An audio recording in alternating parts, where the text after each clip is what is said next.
उच्चारण के आधार पर व्यंजन। अगर उच्चारण स्थान पूछेगा तो उसका कोई वो नहीं है कि उच्चारण स्थान के आधार पर कितने होते हैं, लेकिन अगर केवल उच्चारण बोलेगा उच्चारण के आधार पर व्यंजनों के कितने कितने प्रकार के होते हैं व्यंजन, तो आपको ध्यान रखना उच्चारण के आधार पर व्यंजन 8 प्रकार के होते हैं।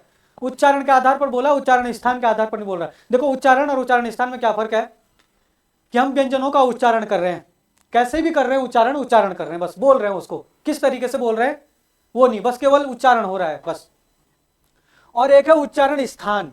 उच्चारण स्थान का मतलब कि मुंह के किस भाग में उच्चारण हो रहा है, तालू में हो रहा है, या फिर दांतों में हो रहा है दंत, या फिर कंठ में हो रहा है मतलब गला, या फिर ओठों में हो रहा है ओष्ठ, है ना, तो वो उच्चारण स्थान हो गया। तो जो जैसा आप कंठे पढ़ते हैं, तालव्य पढ़ते हैं, ओष्ठे पढ़ते हैं, दंत पढ़ते हैं, वो उच्चारण स्थान में आते हैं। लेकिन अभी हम उच्चारण स्थान नहीं पढ़ रहे, उच्चारण पढ़ रहे हैं केवल। उच्चारण के आधार पर व्यंजन कितने प्रकार के होंगे, 8 प्रकार के। एक एक करके देखते हैं, बड़ा जबरदस्त, मतलब ऐसा हो ही नहीं सकता कि यहां से प्रश्न आए पेपर में, बहुत कम चांस है कि पेपर में यहां से प्रश्न छूट जाए। तो देखो 8 कौन कौन सा, तो उसमें देखते हैं। सबसे पहला आएगा आपका स्पर्श व्यंजन। सबसे पहला कौन सा हो जाएगा, स्पर्श व्यंजन। कहीं पे स्पर्शी व्यंजन भी होगा लिखा, या फिर इसी को क्या लिख देता हो, मूल स्पर्शी, इसी को मूल स्पर्शी बोल देगा, है ना। अब यहाँ पे बड़े कंफ्यूज रहते हैं लोग, इसके लिए पूरा मैं हिंदी वर्णमाला लिखूंगा, वहां पे बताऊंगा सारे के सारे, है ना। ग घ ग च छ य र ल व श स स और ह। जरा ध्यान देना, हमने कहा स्पर्शी व्यंजन। स्पर्शी व्यंजन में ध्यान देना, ये वैसे जो स्पर्शी व्यंजन होते हैं वो कौन से होते हैं, हिंदी वर्णमाला का वर्ग। हिंदी वर्णमाला का वर्ग क्या होता है, स्पर्शी व्यंजन होता है ना। थोड़ा सा देखना मैं क्या बना रहा हूं यहां पे, यहीं से आपको आंसर निकलेगा। जिनका मैंने बॉक्स बनाया है, जिनका हमने बॉक्स बनाया है, उन बॉक्स के अंदर के जो व्यंजन है उनको छोड़कर जो बाकी के बच्चे हैं वो सारे के सारे स्पर्शी व्यंजन का होते हैं या मूल स्पर्शी होते हैं। देखो हमने जब व्यंजनों की डेफिनेशन बताई थी, हमने कहा था कि जो स्पर्शी व्यंजन होते हैं, स्पर्शी व्यंजन वो मेन रूप से जो स्पर्शी होता है, हिंदी वर्णमाला का वर्ग ही स्पर्शी कहलाता है पूरा का पूरा। तो क से लेकर मौ तक पूरा का पूरा हिंदी वर्णमाला के स्पर्श व्यंजन में आते हैं। लेकिन जब हम उच्चारण के आधार पर व्यंजनों को पढ़ते हैं तो उच्चारण के आधार पर जो स्पर्शी व्यंजन होते हैं उनको मूल स्पर्शी भी बोलते हैं। मूल स्पर्शी का मतलब हो गया कि जो मेन रूप से स्पर्शी है जो, है ना, तो उनमें क्या है आपका, इनको छोड़कर और इनको छोड़कर सारे स्पर्शी होंगे। इसका मतलब आप क्या बोल सकते हो, क वर्ग, ये हो गया क वर्ग का पूरा, ट वर्ग का हो गया पूरा का पूरा, त वर्ग का हो गया पूरा का पूरा, और प वर्ग का हो गया पूरा का पूरा। अगर हम इसको देखें तो क वर्ग, ट वर्ग, त वर्ग और प वर्ग के प्रथम 4 वर्ण, यानी कि पांचवा भी नहीं आएगा ये, है ना, एक एक में 5 होते हैं ना, तो आपका क्या हो जाएगा, इसका सीधी सी बात है क्या हो जाएगा, क वर्ग, ट वर्ग, त वर्ग और प वर्ग।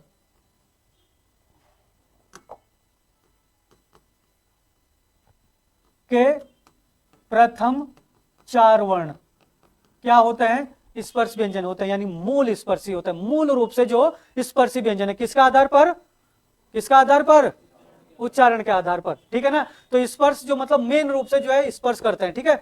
अब आप बोलोगे कि सर इसको क्यों नहीं, इसको मतलब विद्वानों ने अलग इसमें रखा है। अब अगर हम इसकी बात करें, किसकी बात, इसकी बात करें और यहां पे इनकी बात करें, तो ये क्या हो जाते हैं फिर, ये वाली जो लाइन है इसको कहते हैं स्पर्शी तो है ये, लेकिन स्पर्श संघर्षी, स्पर्श संघर्षी व्यंजन है ये। क्या है ये, स्पर्श संघर्षी, मतलब स्पर्श भी करते हैं और स्पर्श के साथ साथ ये संघर्ष भी करते हैं। अगर आप इन व्यंजनों की बात करोगे, सारे के सारे जो हिंदी वर्णमाला का वर्ग है, इस हिंदी वर्णमाला के वर्ग में जो ये वाले हैं, ये स्पर्शी तो है लेकिन मूल स्पर्शी में नहीं रखा गया इनको। क्यों, क्योंकि स्पर्शी के साथ वो क्या करते हैं, संघर्ष करते हैं। यानी कि सबसे ज्यादा एनर्जी जो खर्च होती है वो वैसे तो इनमें होती है, लेकिन इनके अलावा अगर हम हिंदी वर्णमाला के वर्ग में देखें तो इनमें सबसे ज्यादा एनर्जी खर्च होती है च छ ज झ। आप लोग देख रहे होंगे खुद ही, अगर उच्चारण करोगे आप लोग तो इनमें देखो क ख ग घ, लेकिन इसमें च छ ज, च में जो है जीभ को पूरा तालू में चिपकाना पड़ता है और तब जाके बोलना पड़ता है, और चिपकाने पर चिपकाते हुए जो है इसमें क्या होती है, एनर्जी ज्यादा खर्च होती है। च छ ज झ पूरी जीभ को चिपका के ले जाना पड़ता है, तो इसलिए इनमें ज्यादा संघर्ष लगता है, इसलिए इनको क्या कहा जाता है, संघर्ष, स्पर्श संघर्षी। स्पर्श के साथ साथ ये संघर्षी भी है, इसलिए इसको मूल संघर्षी में नहीं रखा गया है। तो इसका मतलब क्या हो जाएगा हमारा दूसरा क्या हो जाएगा हमारा, दूसरा हो जाएगा संघर्षी नहीं है, ये क्या हो जाएगा, स्पर्श स्पर्श संघर्षी, स्पर्श के साथ साथ जो है संघर्षी भी है। तो स्पर्श संघर्षी की संख्या कौन कौन से हो जाएंगे? च, छ, ज और झ। तो क्या हो जाएगा आपका? आप ऐसे भी लिख सकते हो इसको, च वर्ग के प्रथम 4 वर्ण, च वर्ग के प्रथम 4 वर्ण। अब देखो कई बार पेपर में कौन सा है, इनमें से कौन सा एक स्पर्श संघर्षी है। अब स्पर्श संघर्षी कई बार ग्रुप सी के पेपर में आ गया। अब ए में लिख देगा जैसे च को, बी में लिख देगा आपके पास झ को, सी में लिख देगा आपके पास म को, और डी में लिख देगा ए और बी, ए और बी दोनों। अब लोग सोचते हैं कि ए और बी दोनों हो गए, है ना, इसके हिसाब से आंसर क्या हो गया? ए और बी दोनों। लेकिन कई बार वो क्या करता है कि इसी को ऐसे किया है कई बार ग्रुप सी के पेपर में, च छ ज ज यो, लास्ट में क्या आता है? यो। अब ऑप्शन दे रखे सेम, देखो ए में चौ दे रखा, बी में यो दे रखा, सी में मो दे रखा, और डी में दे रखा ए और बी दोनों। च छ ज झ तक है, यो नहीं आएगा, है ना। तो लोग जो च वर्ग वाली लाइन पूरी की पूरी याद रखते हैं, उसके चक्कर में जो है इसको भी लगा देते हैं, जबकि आंसर क्या हो जाएगा? ये केवल च हो जाएगा। ये बहुत पूछा जाता है इस तरीके से इसको, ठीक है। तो यहां पे आप लोग ध्यान देना, और इनकी संख्या भी पूछता है कई बार। तो इनकी संख्या कितनी हो जाएगी? संख्या हो जाएगी इसकी 4, च छ ज झ, ठीक है ना। ये हो गया आपका। अच्छा, तीसरा आ जाएगा आपका सीधा संघर्षी व्यंजन। संघर्षी व्यंजन, तो संघर्षी व्यंजन में तो किसी को कोई दिक्कत होनी नहीं चाहिए। क्यों भाई? संघर्षी व्यंजन में तो किसी को कोई दिक्कत नहीं होनी चाहिए। संघर्षी व्यंजन क्या होगा? जिसका उच्चारण में सबसे ज्यादा संघर्ष या सबसे ज्यादा एनर्जी खर्च होती है, जिनको हम ऊष्म व्यंजन भी कहते हैं। तो क्या हो जाएगा? संघर्षी व्यंजन सभी ऊष्म व्यंजन क्या होते हैं? संघर्षी होता है, उनके उच्चारण में सबसे ज्यादा संघर्ष करना पड़ता है। तो क्या हो जाएगा आपके पास? श, स और ह, ये इनकी संख्या भी क्या हो गई? 4। तो आपका ये वाली लाइन क्या हो गई? सबके सब संघर्षी। ये हो गया आपके यहां पे संघर्षी, यह है संघर्षी व्यंजन। तो याद रखना, बहुत सारे लोग जो है संघर्षी व्यंजन में। अब देखो यहां पे एक टाइप का ऑप्शन, और यहां पे क्या करता हो कि यहां पे मो की जगह लिख देगा 100। और क्वेश्चन क्या था? क्वेश्चन पूछा था स्पर्श संघर्षी कौन सा है, स्पर्श संघर्षी कौन सा है। जिस आदमी को तो पता है कि स्पर्श संघर्षी चौ छ जो वाली लाइन है ना, चौ छ जो वाला वर्ग है, वो क्या सोचता है? वो थोड़ा सा मिस्टेक कर जाता है, चौ छ जो यहां तक चले जाता है। तो उसके हिसाब से तो ए और बी दोनों हो गया आंसर, उसने कर दिया यहां पे गलती। दूसरा कि आदमी ये जल्दबाजी में भूल जाता है कि संघर्षी पूछा है या स्पर्श संघर्षी पूछा है। वो संघर्षी के हिसाब से जाता है, तो संघर्षी के हिसाब से श उसके हिसाब से हो गया ये आंसर। गलत हो गया दोनों का ही। लेकिन जिसने अच्छे से पढ़ा कि संघर्षी अलग है और स्पर्श संघर्षी अलग है, उसका ही हो सकता सही। अब संघर्षी श है, अगर केवल संघर्षी बोला तो उनमें से आपका आंसर, अगर इसी को स्पर्श संघर्षी बोलता केवल कि इनमें से कौन सा एक संघर्षी व्यंजन है, अब आप श लगा देते, श ये वाली लाइन होगी। लेकिन उसने पूछा स्पर्श संघर्षी, तो स्पर्श संघर्षी क्या हो जाएगा? चौ छ जो वाली लाइन हो जाएगी, ठीक है। तो ये हो जाएगा आपका। इसके ये छोटी छोटी चीजें ध्यान रखनी है। एग्जाम हमेशा वो निकलता जो छोटी छोटी चीजों में गलतियां नहीं करेगा। पढ़ाई तो बहुत सारे लोग कर रहे हैं ना। चलो अगला देखते हैं, यहाँ पे नासिक्य व्यंजन, बिल्कुल आसान है, सबको ही पता है। चौथा क्या हो जाएगा? नासिक्य व्यंजन, जिन व्यंजनों के उच्चारण में मुंह के साथ साथ नाक का भी प्रयोग किया जाता है, उनको नासिक्य व्यंजन कहते हैं। क ख ग घ ग, नाक का प्रयोग है। क ख ग घ ग, है ना, नाक का प्रयोग हो गया। क में नहीं हुआ, ख में नहीं हो रहा, ग में नहीं हो रहा, घ में नहीं हो रहा, ग में हो गया, नाक का प्रयोग है ना। च छ ज ज यो, नाक का प्रयोग हो गया। ट ठ ड ड नो, नाक का प्रयोग हो गया। प फ ब ब म, नाक का प्रयोग है ना। तो ये नासिक्य व्यंजन आपके कौन से हो जाएंगे? ये देखिए, प्रत्येक वर्ग का 5वां वर्ण, ये हो गया आपका नासिक्य। प्रत्येक वर्ग का 5वां वर्ण नासिक्य हो जाएगा, है ना। ग, नाक का प्रयोग, य, नाक का प्रयोग, अण, नाक का प्रयोग, न, नाक का प्रयोग, और म, नाक का प्रयोग। और में किसी में नहीं होता नाक का प्रयोग। तो नासिक्य भी कितने हो जाएंगे? कितने हो जाएंगे? 5। तो नासिक्य में कौन सा हो जाएगा? प्रत्येक वर्ग का 5वां वर्ण। प्रत्येक वर्ग का 5वां वर्ण मतलब ग, ग के बाद यो, यो के बाद अणो, अणो के बाद नो, नो के बाद मो, है ना। तो ये आपके नासिक्य हो जाएंगे, ठीक है। नासिक्य के बाद आपने संघर्षहीन व्यंजनों के बारे में सुना, वेरी वेरी इंपॉर्टेंट। इंपॉर्टेंट तो सारे के सारे, लेकिन ये जो है वेरी वेरी इंपॉर्टेंट है, संघर्षहीन। 5वां क्या हो जाएगा आपके पास? संघर्षहीन, संघर्षहीन व्यंजन। चलो इसी का मैं एक और नाम बताता हूं आपको, जिसके हिसाब से शायद आपको पता हो जाएगा और आपको पता चल जाएगा, और स्वरों की जो डेफिनेशन है उसका काम आएगा यहाँ पे। इसको कहा जाता है अर्धस्वर, अर्धस्वर व्यंजन। भाई अर्धस्वर, अर्धस्वर मतलब ये आधा स्वर है? यानी कि कुल मिला के ऐसे व्यंजन जो स्वरों की तरह जो है जिनका उच्चारण होता है। अब देखो स्वरों का उच्चारण कैसे होता था। क्या होता था कि जिन व्यंजनों के उच्चारण में, जिन व्यंजनों के उच्चारण में जीभ ऊपर नहीं उठती है और श्वास वायु को जो अवरुद्ध नहीं कर पाती है जीभ, वो क्या होता है? स्वर होता है। हमने स्वरों के लिए क्या बोला था कि स्वरों के उच्चारण में जीभ ऊपर नहीं उठती है, उठती है? नहीं उठती है, इसलिए वो श्वास वायु को नहीं रोक पाती जीभ, और नहीं रोक पाती तो स्वर सीधे सीधे मुंह से बाहर निकल जाते, इसीलिए तो स्वर स्वतंत्र है, और इसीलिए जो है स्वर क्या होते हैं? बिना किसी सहायता से बाहर निकलते, किसी की भी हेल्प की जरूरत नहीं पड़ती उनके उच्चारण में। अब यहां पे व्यंजनों में दो व्यंजन ऐसे हैं जो स्वरों की तरह है तो व्यंजन है, लेकिन स्वरों की तरह उनका उच्चारण होता है, इसलिए उनको अर्धस्वर व्यंजन कहते हैं। यहां पे देखना कि मैं आपको एक लाइन दे रहा हूं और आप इस लाइन में जरा पहचानना कि किसका उच्चारण अर्धस्वर की तरह हो रहा है। यहां पे य र ल, यह अंतस्थ व्यंजन वाली लाइन है। अंतस्थ व्यंजन वाली लाइन में आप पहचानिए कि किसका उच्चारण हो रहा है? स्वरों की तरह। स्वरों की तरह उच्चारण का मतलब है जीभ ऊपर नहीं जानी चाहिए, और जाएगी भी तो नाम मात्र के लिए, क्योंकि स्वर भी तो नहीं है ना। अब देखो य, जीभ नीचे ही बैठी है भाई, य नीचे बैठी जीभ। र, जीभ ऊपर उठ के कंपन कर रही है, ऊपर उठ रही है जीभ। ल, ल में तो जीभ पूरी का पूरी ऊपर जा रही है, ल। और देखो व में जीभ पूरी नीचे बैठी है। तो जो ये य और व है, इन दोनों के उच्चारण में जीभ ऊपर नहीं उठती, मतलब स्वरों की तरह इनका उच्चारण होता है। इनका उच्चारण होता है स्वरों की तरह। किसका? किसका उच्चारण और स्वरों की तरह? य और व का। तो य और व ही क्या होते हैं? यही आपका क्या है? संघर्षहीन। यही संघर्षहीन है, और इन्हीं को क्या कहते हैं? अर्धस्वर कहते हैं। तो संघर्षहीन का मतलब कि इसमें संघर्ष बिल्कुल भी नहीं, सबसे कम संघर्ष करना पड़ता है भाई। जितने भी हमारे व्यंजन होते हैं ना, अगर हम पूरे वर्णमाला की बात करें तो सबसे कम संघर्ष स्वरों में किया जाता है ना। और अगर व्यंजनों में देखें तो अगर सबसे कम संघर्ष स्वरों में किया जाता है, स्वरों में संघर्ष इसीलिए कम हो रहा है क्योंकि जीभ ही नहीं उठ रही ऊपर, और उठ क्यों नहीं रही? क्योंकि जरूरत ही नहीं पड़ रही भाई उठाने की, जीभ को उठाने की। जीभ को उठाने की जरूरत पड़ेगी तो कष्ट करना पड़ेगा, कष्ट करना पड़ेगा तो संघर्ष होगा, संघर्ष होगा तो सांसें जो है इधर उधर टकराएगी, इधर उधर टकराएगी, बाहर निकालेगी। स्वरों को उच्चारण में सांसें इधर उधर घूमेगी नहीं, हमारी जीभ ही नहीं उठेगी ऊपर। अब जब स्वरों की तरह जो ये दोनों हरकत कर रहे हैं, हमारी जीभ ही ऊपर नहीं उठ रही, तो ये क्या हो रहा है? इनके उच्चारण में संघर्ष नहीं करना पड़ा, इसलिए दोनों क्या हो गए? संघर्षहीन। और स्वरों की तरह उच्चारण हो रहा है तो अर्धस्वर इसलिए बोल रहे हैं, क्योंकि अर्धस्वर इसलिए क्योंकि अगर पूरा स्वर हो जाएगा तो वहां रखते स्वरों में, तो अर्धस्वर हो गया। ठीक है, तो अर्धस्वरों की संख्या कितनी हो गई?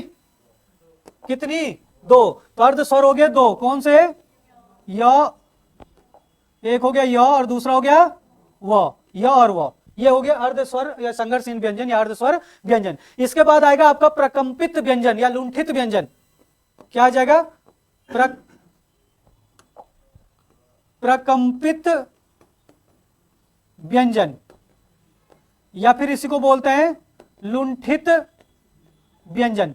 प्रकंपित व्यंजन या लुंठित व्यंजन। लुंठित व्यंजन देखो, प्रकंपी और लुंठित, लुंठित का मतलब होता है लहराना, अब प्रकंपी का मतलब होता है थरथर थरथर करके कांपना, है ना। तो लहराना, अगर आप देखोगे किसी भी चीज को, कोई कांप रहा है बहुत तेजी से, आपकी स्किन कांप रही है या कुछ चीज कांप रहा है, आप उसको अगर आप स्लो मोशन में दिखाओगे ना तो ऐसे करके दिखेगा आपको लहराते हुए, है ना। तो इसीलिए लुंठित और प्रकंपी उन्होंने एक ही चीज को रखा है। एक ही व्यंजन है जो लुंठित होता है, प्रकंपित होता है। रॉ, रॉ में क्या होता है? पूरी जीभ कंपन करती है, तो प्रकंपी या लुंठित व्यंजन। तो इसका क्या हो गया? रॉ। इसकी संख्या क्या है? एक ही है ना। लुंठित या प्रकंपी व्यंजन कौन हो जाएगा? रॉ हो जाएगा भाई। चलो, तो यहां पे इसमें हमारा ये रॉ जो हो गया, क्या हो गया आपका? हाँ, ये रॉ हो गया आपका लुंठित, लुंठित व्यंजन, या इसी को क्या बोलेंगे? प्रकंपी या प्रकंपित व्यंजन। लुंठित या प्रकंपित व्यंजन जो किसको कहते हैं? रॉ को। चलो अब बारी आती है लॉ की, क्योंकि इसमें हमने सारे देखने हैं ना, क्योंकि उसमें भी तो नहीं रखा, तो इसलिए सारे के सारे आ जाएंगे। अब आता है लॉ। लॉ को कहते हैं भाई पार्श्विक व्यंजन। इसको क्या कहते हैं? पार्श्विक। कहीं कहीं पे जो है ये पार्श्विक ऐसे भी होगा लिखा, ऐसे भी लिखते हैं इसको, ठीक है। जब कभी भी आधा सौ और आधा व हो ना लिखा, बहुत सारे लोगों को देखा मैंने, बहुत सारे लोग गलत पढ़ते हैं, है ना। बहुत सारे लोग गलत पढ़ते हैं, इसका क्या कहते हैं, मुझे कई बार एहसास हुआ है, बहुत सारे लोग पढ़ते हैं गलत। इसको अगर लिख दिया तो बहुत सारे लोग इसको पार्श्विक ऐसे करके पार्श्विक लिख देते हैं, कुछ ऐसे। पार्श्विक होता है आधा सौ और व के मिलके जो इस तरीके से आप बना देते हो, है ना। तो पार्श्विक, तो पार्श्विक व्यंजन। पार्श्विक आप लोगों ने एक सुना होगा पार्श्वावतार, विष्णु का पार्श्वावतार कौन था? विष्णु का पार्श्वावतार, ग्रुप सी के पेपर का प्रश्न है, बड़ा जबरदस्त आ गया मुंह में। पार्श्वावतार, विष्णु का पार्श्वावतार कौन था? परशुराम। परशुराम विष्णु भगवान का पार्श्व अवतार था। पार्श्व का मतलब होता है पीछे, एक मतलब साइड रोल एक हिसाब से करते हैं, जैसे हीरो फिल्म में होता है, एक मेन हीरो होता है, एक साइड होता है, तो उसको हम पार्श्व बोल सकते हैं। साइड का या फिर पीछे से जो है रोल करना। तो क्या होता है पार्श्विक व्यंजन का मतलब होता है, पार्श्विक का अर्थ होता है पीछे से। पार्श्विक का अर्थ क्या होगा? पीछे से। दोनों ही लिख देता है ना। पार्श्विक का अर्थ क्या होता है? पीछे से। पीछे से बोल देगा या फिर बगल से। इसका अर्थ होता है पीछे से या बगल से।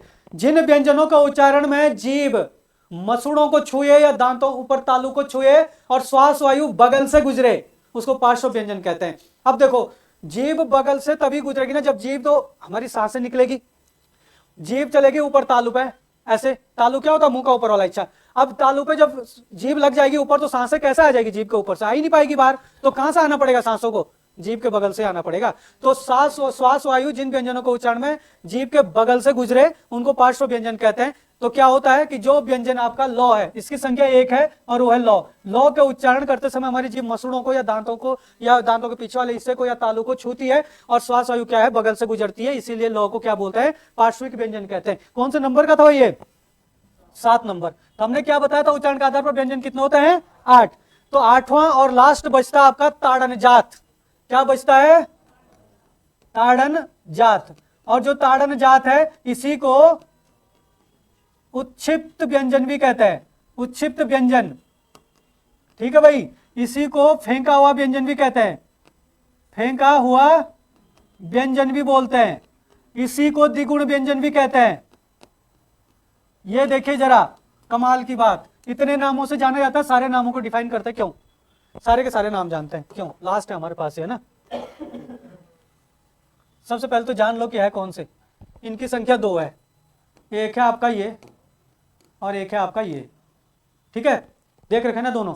अब देखो जरा, ये तो मैंने यहाँ पे बता दिया। अब देखना आप लोग यहाँ पे, एक आपका ये हो गया, एक आपका ये हो गया, एक आपका ये हो गया, एक आपका ये हो गया, एक आपका ये हो गया, ठीक है। कुछ लोग ऐसे हैं कि जो सबको एक ही मान लेते हैं, मतलब इसको, इसको और इसको, ये और ये, इसको एक ही मान लेते हैं। और बहुत सारे लोग इन दोनों को एक ही समझ लेते हैं। भाई बहुत बड़ा अंतर है, बहुत बड़ा अंतर। क्या होता है कि इन दोनों का, इसका और इसका जब उच्चारण होता है ना, ये तो गाँव है ना, क ख ग घ गाँव उस लाइन का हो गया, ये तो आपका खत्म है मामला, इसमें तो जाओ मत, गाँव है ये, है ना। ये देखना, जब हम इसका, कई बार आपने ऐसे देखा कहीं लिखा हुआ ऐसे करके, ऐसे करके, है ना, गाँव के नीचे लगा होता है ऐसे, इसी को बोलता है ऐसे, ठीक है। चलो खैर इसको छोड़ो, इस पे आओ। इन दोनों का उच्चारण करते कैसे? ड ढ, ड ढ, और इनका उच्चारण करते ऐसे ड ढ। कुल मिला के थोड़ा सा ध्यान देना, जब हम इन दोनों का उच्चारण करते हैं तो हमारी जीभ जो है जाती है ऊपर तालु पर, ड ढ, आराम से ड ढ। लेकिन जब इन दोनों का उच्चारण करते हैं तो जीभ ऊपर जाती है और फंस जाती है, एक बार फंसाने पड़ते हैं ऐसे, ड, फिर जीभ को फेंका जाता है बाहर, ड ढ। तो आप लोगों को यहाँ पे क्या है? ताड़न जात। ताड़न जात नाम इसलिए है, इनका उच्चारण में जीभ जाती है ऊपर तालु पे लेकिन फंसती नहीं है, आराम से उच्चारण हो जाता है ड और ढ। लेकिन इनका उच्चारण में जीभ जो ऊपर फंस जाती है, और फंस जाती है तो ऐसे करके फंसती है जीभ, इसको बोलते हैं ताड़ना। किसी चीज, कोई चीज का तनना ताड़ना ही कहलाता है ना, तो ताड़ना। तो जीभ तड़ जाती है, इसीलिए इसको क्या बोलते हैं? ताड़न जात बोलते हैं। उच्छिप्त व्यंजन, जीभ का मतलब तड़ के बाहर की तरफ को निकल जाना, इसको कहता है उच्छिप्त। इसको कहता है उच्छिप्त होना। उच्छिप्त होना मतलब उठकर, तनकर बाहर जाना। जैसे धनुष है, धनुष में बाण लेते हैं, बाण को यूं खींचा जाएगा तो तड़ गया, और फिर खींचने के बाद छोड़ दिया तो उच्छिप्त बन गया। वो खींचने के बाद फेंक देना, उच्छिप्त। ऐसे हो रहा है, ये भी तड़ रहा और फिर छूट रहा है ऐसे बाहर, तो उच्छिप्त व्यंजन। फेंका हुआ व्यंजन, क्योंकि इसमें जीभ जो है बाहर की तरफ को फेंकी जाती है और जीभ के साथ श्वास वायु को भी फेंका जाता है बाहर की तरफ को, इसीलिए इसको फेंका हुआ व्यंजन बोलते हैं। द्विगुण व्यंजन इसलिए बोलते हैं कि इसमें ना इसकी तुलना में दुगुनी मेहनत लगती है बोलने की, इसलिए इसको क्या बोलते हैं? द्विगुण व्यंजन बोलते हैं। तो यह है भाई आपका उच्छिप्त व्यंजन। तो हिंदी वर्णमाला में इसका यूज, जो वर्णमाला होती है उसमें लिखने के लिए, उसमें नहीं होता है लिखा हुआ, उसमें जो होता है लिखा हुआ बिना बिंदे वाला होता है। अब मैं आपको दिखा भी देता हूं, हमने लिखा है यहाँ पे हिंदी वर्णमाला, देखो लगा है इनके नीचे बिंदा, नहीं लगा ना, इनके नीचे नहीं लगा, देखो यहाँ पे लगाओ, ये गाँव पे लगा हुआ, इनके नीचे नहीं लगा हुआ है। कहीं कहीं पे हिंदी वर्णमाला देखते होंगे आप लोग, जो नए कैलेंडर आते हैं ना हिंदी वर्णमाला के, उसमें ऐसे होता लिखा, ये तो होता ही लिखा, यहाँ पे ब्रैकेट में ऐसे करके लिख देता है, ऐसे करके। देखा आप लोगों ने ऐसी हिंदी वर्णमाला? ऐसी हिंदी वर्णमाला आ रही है, अब ऐसे करके लिख देते हैं ब्रैकेट में, लेकिन वहां पे सेपरेट रूप से नहीं होगा लिखा। ठीक है, समझ में आ गया ना? कोई बचा इनमें? अब कोई नहीं बचा, सब के सब हो गए। ठीक है।